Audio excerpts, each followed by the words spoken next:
আমি কোথায় চলে এলাম? মরুভূমিতে? আরে না, মরতে কি এখানেই এলাম? কিন্তু কি করে? কত গরম! মরার সব গরম যেন আজই পড়েছে। মনে হচ্ছে আমি তো এখনই সিদ্ধ হয়ে যাব। কোনো গাছগাছালিও নাই ওখানে। কি ওখানে? মনে হচ্ছে একটা গাছ দেখতে পাচ্ছি। আমি শুধু ঘুরে বেড়াচ্ছি ক্যাকটাসের মতো।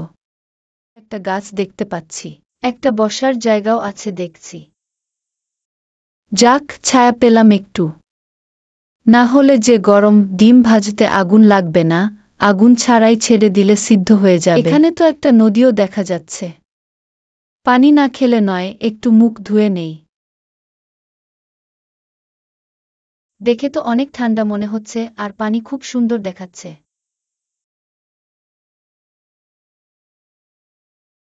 দেখো আমি এসেছি, আর এ কেমন করে পড়ে পড়ে ব্রয়লার মুরগির মতো ঘুমাচ্ছে। আয়েশা কোনহানকার, এখনই দেখাচ্ছি মজা, পানি দিয়ে চুবাই কি করে, হা হা।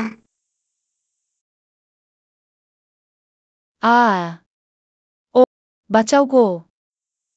আরে সুনামি আইলো, কোথা দিয়া বন্যায় ভেসে গেলাম। আখ তুই দাঁড়া বদমাইশের বাচ্চা, বডের হাত